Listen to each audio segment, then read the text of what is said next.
Jinwoo, a hero or a villain? This seemingly charismatic, overpowered MC is hiding, and Solo Leveling the anime is trying to show us something a little bit darker about our main character. And I'm not being over dramatic when I say that this might be the most mind-changing anime theory yet on the channel. And what's going on with the system? This is the Big Boss theory.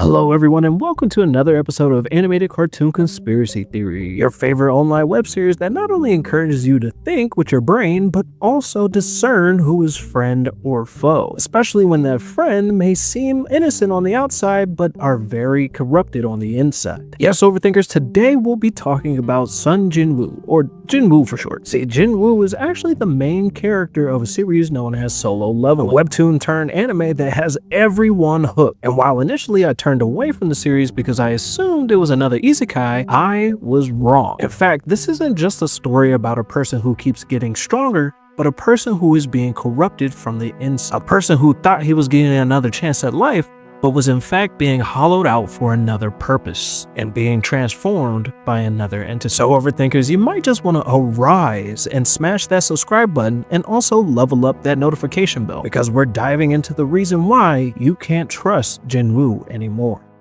So in the world of Solo Leveling, there are these things called dungeons. They pop up anywhere and everywhere at any time. And in order to get rid of these things, people are sent inside to destroy the boss that resides in. These people are known as hunters. And this is the job that Jinwoo chose to take. He took this job because his mother's in a coma and his sister has to go through school. So in order to help pay these debts, he joins the hunter raids in order to destroy these dungeons. And because he's a hunter of low rank, he was sent into a dungeon that they thought was easy. But in fact, it was not. This dungeon was controlled by a sadistic god figure that actually wanted to see them die. But Jinwoo, being able to think things through, was able to help everyone escape except for himself. And just before his last moments, he seen a prop pop up that said that he met the qualifications to be a player. And when he accepted these terms, his life changed forever. In his world, he experienced something known as the Second Awakening. And quite literally, after accepting this prompt, he doesn't even look like the same character anymore. He doesn't look the same, he doesn't sound the same, and he doesn't even have the same goals anymore. The Jinwoo that we're experiencing now is a shell of a former self.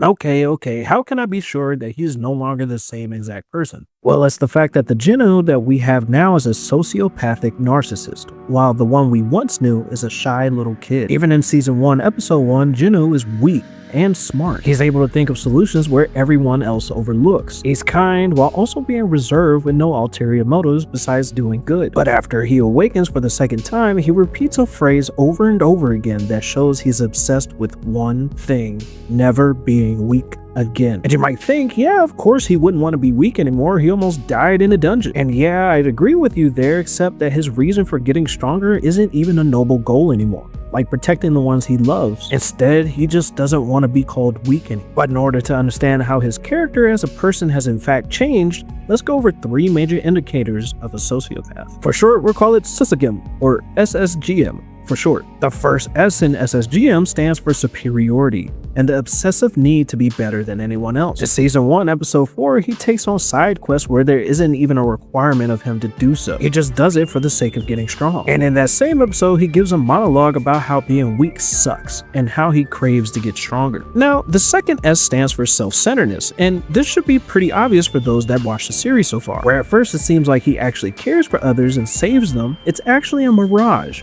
It's him hiding his true intentions. He will often say or do the right thing that not only masks his true intentions, but also allows him to further test his strength or get stronger. For example, in season 2, episode 14, he kills a fellow hunter for the sole reason of turning him into a shadow to win a fight. Also in season 2, episode 16, while joining a raid as a recovery crew that mines crystals after monsters are dealt with, he waits until everyone leaves so that he can fight the A-rank boss at the end of the tunnel, but is stopped before doing so. And let me remind you, no one asked him to fight this, he wants to test his strength by himself. Now, the GM go together and stand for grandiosity and motivation. Grandiosity is the need to show off his power every chance he gets, while motivation is why he pursues that strength in the first place. In Season 2, Episode 17, he is caught by a fellow hunter named Bora. Jinwoo again disguises himself as a lower rank than what he truly is, this time as a carrier who carries all the equipment. But when his team is ambushed, he tries not to do anything to interfere, until everyone is about to be destroyed. And that's when he uses one of his skills, known as stealth, to basically hide his actions as he helps them out. But he just couldn't help himself. He had to get in the fight. And while you would think that he's just saving them because he can't see his party members die, if he, as the lowest ranked member, walked away scot-free while everyone else who was a higher rank died,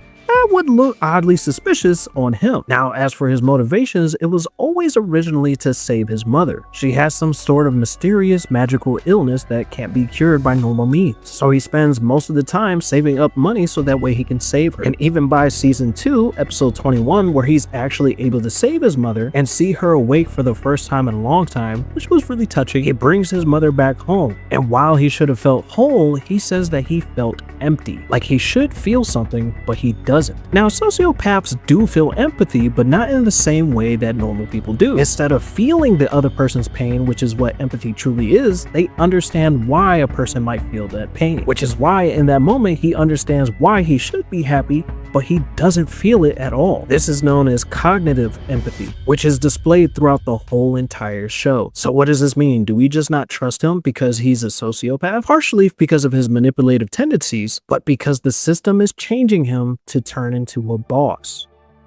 Why would Jinwoo be turned into a boss, and how does that make him more narcissistic than what he truly is? Well, let's first take a look at what a dungeon boss is in this world. Now, dungeon bosses are usually the big bad in the dungeon, and when the forces enter a dungeon, they usually save them for last so they can mine out all the material they can, just so that the portal doesn't close on them. Now then, these bosses, if they're weaker, they're usually some sort of beast that doesn't really have a brain. And as the series goes on, the stronger they are, the more cognitive abilities they have. And not only do they have an aura that surrounds them that's similar to Jinwoo, but they also have an obsessive need to be the strongest in their world. At the end of Season 1, he faces Igris the Blood Red, a knight who protects an empty throne. And then he also faces Cargo Glan, a weird name I know, but basically an orc shaman who commands an army of orcs and is obsessed with being the strongest in his world. And then you also have Baran, the Demon King, which goes without explaining because they are basically the king of the demons. And then you have Jinwoo's biggest enemy at the end of Season 2, he faces the Ant King. Not only does he give him a struggle, but he also looks for the king of that world. Do you see where I'm going here? The system didn't choose him to give another chance, but is actively making it so that Jinwoo is the strongest of that world. Now, I don't have too many answers as to why that is, but the reason why Jinwoo is losing himself more and more is because it has to be some type of repercussion for becoming that strong, becoming a part of that system. Because even when we look at all the big bads that he's faced so far, they're all obsessed with devouring and conquering and losing themselves within their own strength. So will Jinwoo be consumed by this newfound power? Or will he overcome? Is that a coincidence? I think no. And if you haven't checked out any of the other theories that's on the channel, especially the anime ones, why not start out with the Dragon Ball Z one about the androids? Why not watch the preview right up next? And I'll see you in another video. Bye-bye. And with that, I've created a perpetual motion device. But by my calculations, perpetual motion shouldn't exist. Well, that's because you're not a genius like me, 18. You built me with the capabilities to run complex equations. It's not possible. Who's the doctor here, 19? I made perpetual motion.